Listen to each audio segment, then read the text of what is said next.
بھائی اس ویڈیو میں ہم پہلے طرز کے خلل اور دوسرے طرز کے خلل کے بارے میں بات کریں گے، یعنی ٹائپ 1 ایرر اور ٹائپ 2 ایرر کو دیکھیں گے، اور یہ ساری باتیں اہمیت کو پرکھنے کے پس منظر میں ہی ہوں گی، یعنی ہم ابھی بھی سگنیفیکنس ٹیسٹ کے بارے میں ہی بات کر رہے ہوں گے۔ اچھا، ان سب باتوں پر آنے سے پہلے ذرا کچھ چیزیں دہرا لیتے ہیں۔ تو بھائی جب بھی ہم سگنیفیکنس ٹیسٹ کی بات کرتے ہیں تو ہمارے پاس دو قسم کے مفروضات ہوتے ہیں۔ ایک تو ہوتا ہے نل مفروضہ، جس کو ہم نل ہائپوتھیسس کہتے ہیں، اور ایک ہوتا ہے متبادل مفروضہ، یعنی آلٹرنیٹ ہائپوتھیسس۔ اور یہ دونوں ہی ہائپوتھیسس ہم آبادی کے کسی پیرامیٹر کے لیے بنا رہے ہوتے ہیں۔ نل ہائپوتھیسس میں چیزیں ویسی ہی ہو رہی ہوتی ہیں جیسے کہ ہم نے ایکسپیکٹ کی تھی، یعنی جس کی ہم نے توقع کی تھی، جبکہ متبادل مفروضے میں ہمیں کچھ نیا معلوم ہوتا ہے آبادی کے پیرامیٹر کے بارے میں۔ اور یہ جاننے کے لیے کہ ہمارا نل ہائپوتھیسس درست ہے یا نہیں، ہم نمونہ لیتے ہیں، کیونکہ ظاہر سی بات ہے کہ پوری آبادی کا جائزہ لینا تھوڑی ناممکن سی بات ہے۔ تو ہم یہاں سے ایک نمونہ لے لیتے ہیں اور پھر اس نمونے کا ہم اعداد و شمار یعنی اسٹیٹسٹکس معلوم کر لیتے ہیں۔ تو یہ میں نے لکھ لیا اعداد و شمار۔ اور بھائی جب یہ سارا کام ہو چکا ہوتا ہے تب ہم معلوم کرنے کی کوشش کرتے ہیں کہ یہ اعداد و شمار آنے کا امکان کیا ہے اگر ہم یہ مان رہے ہیں کہ ہمارا جو نل ہائپوتھیسس ہے وہ درست ہے۔ اس چیز کو ہم پی ویلیو یعنی پی قدر کے نام سے بھی بلاتے ہیں۔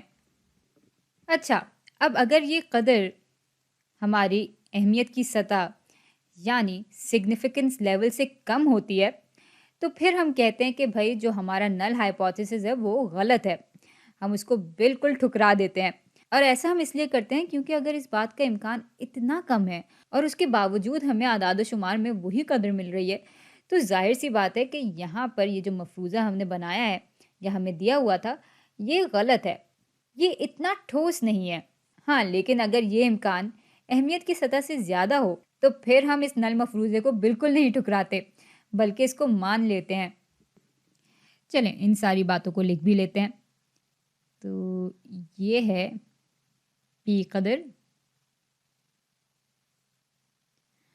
اور اگر پی قدر اہمیت کی سطح یعنی سگنیفیکنس لیول سے کم ہوتی ہے تو نل ہائپوتھیسس کو ہم ٹھکرا دیتے ہیں۔ اور بھائی اگر پی قدر اہمیت کی سطح سے زیادہ ہوتی ہے تو پھر ہم اپنے نل ہائپوتھیسس کو مان لیتے ہیں۔ اچھا، جب ہم اپنے نل مفروضے کو ٹھکرا رہے ہوتے ہیں تو اس کا مطلب یہ ہوتا ہے کہ ہمارا جو متبادل مفروضہ ہے وہ درست ہے، اور اس کے بعد ہم اس کا ثبوت بھی پیش کر لیتے ہیں۔ لیکن بات یہ ہے کہ ان دونوں ہی صورتحال میں ہم غلط بھی ہو سکتے ہیں، اور بس اسی مرحلے پہ ہمارے پاس پہلے طرز کا خلل اور دوسرے طرز کا خلل آ جاتا ہے۔ تو چلیں پھر اس بات کو سمجھنے کی کوشش کرتے ہیں۔ تو مثال کے طور پہ یہ ہے ہماری اصلیت۔ اب ہمارے پاس اس کی دو صورتیں بن سکتی ہیں۔ ایک تو یہ کہ نل ہائپوتھیسس درست ہے، اور ایک یہ کہ نل ہائپوتھیسس غلط ہے۔ اچھا، اب اس سگنیفیکنس ٹیسٹ کی مدد سے ہم دو نتائج پہ پہنچ سکتے ہیں۔ ایک تو یہ کہ ہم اپنے نل ہائپوتھیسس کو ٹھکرا دیں، اور دوسرا یہ کہ ہم اپنے نل ہائپوتھیسس کو نہ ٹھکرائیں یعنی اس کو مان لیں۔ چلیں ایسا کرتے ہیں کہ اس کو خانوں کی شکل میں لے آتے ہیں، یوں ہمیں اس پوری بات کو سمجھنا تھوڑا آسان ہو جائے گا۔ تو یہ آ گئے ہمارے خانے۔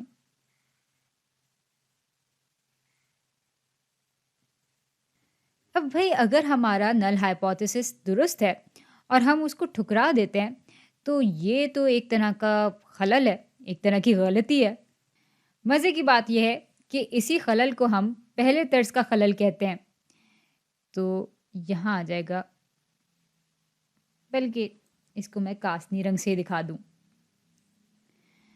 تو یہ ہے پہلے طرز کا خلل،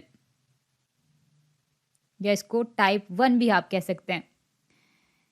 تو اگر ٹائپ 1 کہہ رہے ہیں انگریزی میں تو اس کو ایک خلل کے بجائے خلل ایک کی صورت میں لکھ لیتے ہیں. اور بھائی پہلے طرز کا خلل ہمیں یہ بتا رہا ہوتا ہے کہ اگر ہم ایک درست نل ہائپوتھیسس کو ٹھکرا رہے ہیں تو وہ ایک غلطی ہے. دلچسپ بات یہ ہے کہ ہم پہلے طرز کے خلل کا اندازہ بھی لگا سکتے ہیں، بلکہ اندازہ کیا، پورا پورا حساب لگا سکتے ہیں. اب آپ پوچھیں گے کہ کیسے؟ تو بھائی پہلے طرز کا خلل برابر ہوتا ہے اہمیت کی سطح کے. جیسے مثال کے طور پہ اگر آپ کا مفروضہ، آپ کا نل مفروضہ درست بھی ہے، تب بھی 5% اس بات کا امکان ہے کہ پی قدر اس سے کم آئے، اور اس وجہ سے ہم اپنے اچھے بھلے مفروضے کو ٹھکرا دیں. تو بھائی اس کے ہونے کا امکان برابر ہوتا ہے ہمارے سگنیفیکنس لیول کے. تو بھائی یہ تو ہو گیا ہمارا پہلے طرز کا خلل. اچھا، ذرا دوسری صورتحال کو دیکھتے ہیں. یہاں پر نل ہائپوتھیسس درست ہے اور ہم نل ہائپوتھیسس کو ٹھکرا بھی نہیں رہے، یعنی اس کو مان رہے ہیں. تو یہ تو اچھی بات ہے، یہ تو بالکل ٹھیک چیز ہو رہی ہے، اور اس لیے یہاں پر کسی بھی قسم کا کوئی خلل نہیں موجود ہوگا.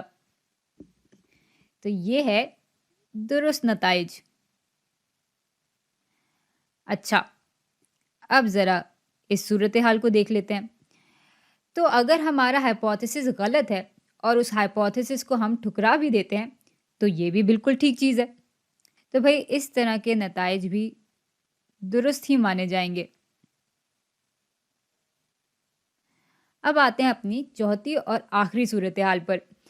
تو یہاں پر ہائپوتھیسس غلط ہے، لیکن ہم ہائپوتھیسس کو ٹھکرا نہیں رہے بلکہ اس کو مان رہے ہیں. تو ظاہر سی بات ہے کہ یہ ایک قسم کا خلل ہے. اب یہ پہلے طرز کا خلل ہے یا دوسرے طرز کا خلل ہے، ہمیں اس کا جواب دینا ہے. بھائی ظاہر سی بات ہے کہ اگر اس صورتحال کو ہم پہلے طرز کا خلل مان رہے ہیں تو اس طرح کی جو صورتحال ہے جس میں ہمارا ہائپوتھیسس غلط ہے اور ہم اس کو پھر بھی مان رہے ہیں، وہ دوسرے طرز کا خلل ہوگا. تو ہم یہاں پر خلل 2 لکھ دیں گے. تو بھائی یہ تھا پورا قصہ پہلے اور دوسرے طرز کے خلل کا. اب اگلی چند ویڈیوز میں ہم یہی معلوم کر رہے ہوں گے کہ جو خلل ہے وہ پہلے طرز کا ہے یا دوسرے طرز کا ہے. اس لیے آپ اس ساری معلومات کو اچھی طرح سے اپنے ذہن میں بیٹھائیں، اور میں آپ سے ملتی ہوں اگلی ویڈیو میں.